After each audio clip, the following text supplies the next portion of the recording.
भक्तजनों, आइए अब सुनते हैं बृहस्पतिवार व्रत की विधि एवं कथा। इस दिन बृहस्पतेश्वर महादेव जी की पूजा होती है। दिन में एक समय ही भोजन करें, पीले वस्त्र धारण करें, पीले पुष्पों को धारण करें। भोजन भी चने की दाल का ही होना चाहिए, नमक नहीं खाना चाहिए। पीले रंग का फूल, चने की दाल, पीले कपड़े तथा पीले चंदन से पूजा करनी चाहिए। पूजन के पश्चात कथा सुननी चाहिए। इस व्रत के करने से बृहस्पति जी अति प्रसन्न होते हैं तथा धन और विद्या का लाभ होता है। स्त्रियों के लिए ये व्रत अति आवश्यक है। इस व्रत में केले का पूजन होता है। कथा। किसी गांव में एक साहूकार रहता था, जिसके घर में अन्न, वस्त्र और धन किसी की कोई कमी नहीं थी, परंतु उसकी स्त्री बहुत ही कृपण थी। किसी भिक्षार्थी को कुछ नहीं देती, सारे दिन घर के कामकाज में लगी रहती। एक समय एक साधु महात्मा बृहस्पतिवार के दिन उसके द्वार पर आए और भिक्षा की याचना की। स्त्री उस समय घर के आंगन को लीप रही थी। इस कारण साधु महाराज से कहने लगी कि महाराज, इस समय तो मैं घर लीप रही हूँ, आपको कुछ नहीं दे सकती, फिर किसी अवकाश के समय आना। साधु महात्मा खाली हाथ चले गए। कुछ दिन के पश्चात वही साधु महाराज आए, उसी तरह भिक्षा मांगी। साहूकारनी उस समय लड़के को खिला रही थी। कहने लगी, महाराज मैं क्या करूं, अवकाश नहीं है, इसलिए आपको भिक्षा नहीं दे सकती। तीसरी बार महात्मा आए तो उसने उन्हें उसी तरह से टालना चाहा, परंतु महात्मा जी कहने लगे कि यदि तुमको बिल्कुल ही अवकाश हो जाए तो मुझको भिक्षा दोगी? साहूकारनी कहने लगी कि हाँ महाराज, यदि ऐसा हो जाए तो आपकी बड़ी कृपा होगी। साधु महात्मा जी कहने लगे कि अच्छा, मैं एक उपाय बताता हूँ। तुम बृहस्पतिवार को दिन चढ़ने पर उठो और सारे घर में झाड़ू लगाकर कूड़ा एक कोने में जमा कर दो। घर में चौका इत्यादि मत लगाओ। फिर स्नान आदि करके घर वालों से कहो उस दिन सब हजामत अवश्य बनवाएं। रसोई बनाकर चूल्हे के पीछे रखा करो, सामने नहीं। सायंकाल को अंधेरा होने के बाद दीपक जलाओ तथा बृहस्पतिवार को पीले वस्त्र मत धारण करो, ना पीले रंग की चीजों का भोजन ग्रहण करो। यदि ऐसा करोगी तो तुमको घर का कोई काम नहीं करना पड़ेगा। साहूकारनी ने ऐसा ही किया। बृहस्पतिवार को दिन चढ़े उठी, झाड़ू लगाकर कूड़े को घर में ही जमा कर दिया। पुरुषों ने हजामत बनवाई, भोजन बनवाकर चूल्हे के पीछे रखा। वह सब बृहस्पतिवारों को ऐसा ही करती रही। अब कुछ काल बाद उसके घर में खाने को दाना न रहा। थोड़े दिनों में महात्मा फिर आए और भिक्षा मांगी, परंतु सेठानी ने कहा, महाराज मेरे घर में खाने को अन्न नहीं है, आपको क्या दे सकती हूँ? तब महात्मा ने कहा कि जब तुम्हारे घर में सब कुछ था तब भी तुम कुछ नहीं देती थी, अब पूरा पूरा अवकाश है तब भी कुछ नहीं दे रही हो। तुम क्या चाहती हो वह कहो। तब सेठानी ने हाथ जोड़कर प्रार्थना की, महाराज अब कोई ऐसा उपाय बताओ कि मेरे पहले जैसा धन धान्य हो जाए। अब मैं प्रतिज्ञा करती हूँ कि आप जैसा कहेंगे वैसा ही करूंगी। तब महात्मा जी ने कहा, बृहस्पतिवार को प्रातःकाल उठकर स्नानादि से निवृत्त होकर घर को गौ के गोबर से लीपो तथा घर के पुरुष हजामत ना बनवाए। भूखों को अन्न जल देती रहो। ठीक सायंकाल दीपक जलाओ। यदि ऐसा करोगी तो तुम्हारी सब मनोकामनाएं भगवान बृहस्पति जी की कृपा से पूर्ण होंगी। सेठानी ने ऐसा ही किया और उसके घर में धन धान्य वैसा ही हो गया जैसा कि पहले था।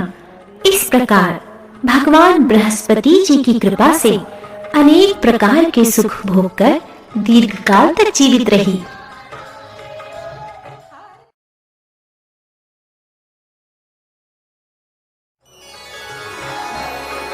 प्रिय भक्तजनों, आइए अब सुनते हैं बृहस्पतिवार की दूसरी कथा। एक दिन इंद्र बड़े अहंकार से अपने सिंहासन पर बैठे थे और बहुत से देवता, ऋषि, गंधर्व, किन्नर आदि सभी सभा में उपस्थित थे। जिस समय बृहस्पति जी वहां पर आए तो सबके सब उनके सम्मान के लिए खड़े हो गए, परंतु इंद्र गर्व के मारे खड़ा ना हुआ। यद्यपि वे सदैव उनका आदर किया करता था। बृहस्पति जी अपना अनादर समझते हुए वहां से उठकर चले गए। तब इंद्र को बड़ा शोक हुआ कि देखो, मैंने गुरुजी का अनादर कर दिया, मुझसे बड़ी भारी भूल हो गई। गुरुजी के आशीर्वाद से ही मुझको यह वैभव मिला है। उनके क्रोध से यह सब नष्ट हो जाएगा, इसलिए उनके पास जाकर उनसे क्षमा मांगनी चाहिए, जिससे उनका क्रोध शांत हो जाए और मेरा कल्याण हो। ऐसा विचार कर इंद्र उनके स्थान पर गए। जब बृहस्पति जी ने अपने योग बल से यह जान लिया कि इंद्र क्षमा मांगने के लिए आ रहा है, तब क्रोधवश उनसे भेंट करना उचित ना समझकर अंतर्ध्यान हो गए। जब इंद्र ने बृहस्पति जी को घर पर न देखा, तब निराश होकर लौट आए।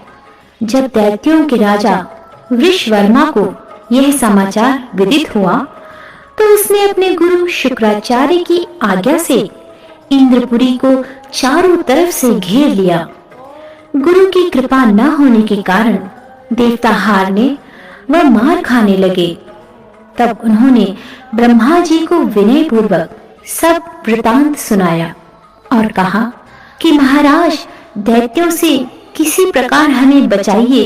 तब ब्रह्मा जी कहने लगे कि तुमने बड़ा अपराध किया है, जो गुरुदेव को क्रोधित किया। अब तुम्हारा कल्याण इसी में हो सकता है।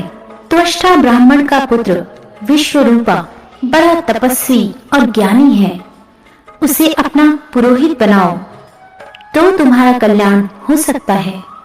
ये वचन सुनते ही इंद्र त्वष्टा के पास गए और बड़े विनीत भाव से त्वष्टा से कहने लगे कि आप हमारे पुरोहित बनिए, जिससे हमारा कल्याण हो।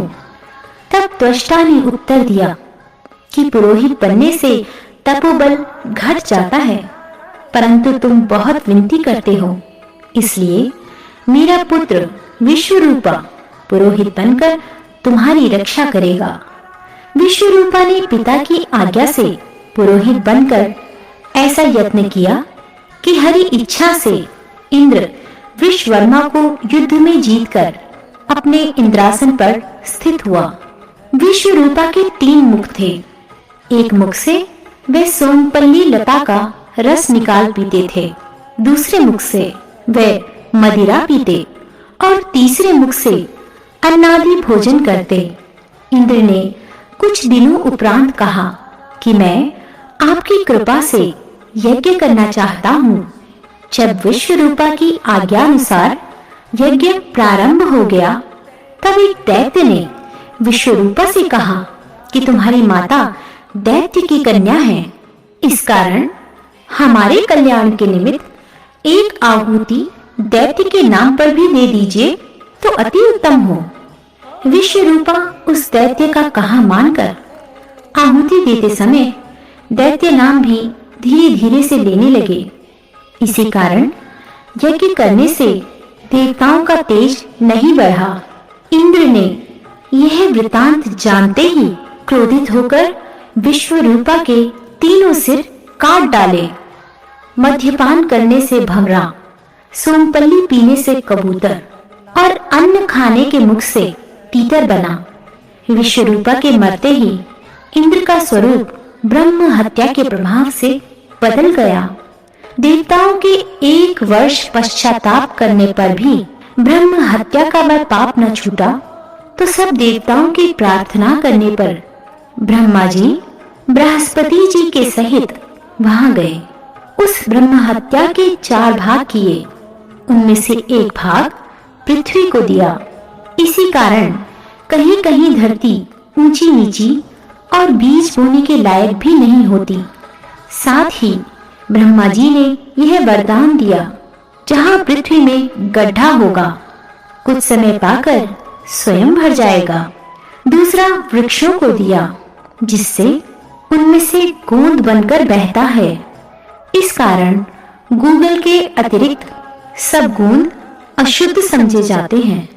वृक्षों को यह वरदान दिया कि ऊपर से सूख जाने पर जड़ फिर फूट जाती है। तीसरा भाग स्त्रियों को दिया। इसी कारण स्त्रियां हर महीने रजस्वला होकर पहले दिन चांडालनी, दूसरे दिन ब्रह्मघातिनी, तीसरे दिन धोबिन के समान रहकर चौथे दिन शुद्ध होती हैं और संतान प्राप्ति का उनको वरदान दिया। चौथा भाग जल को दिया, जिससे फेन और सिवाल आदि जल के ऊपर आ जाते हैं।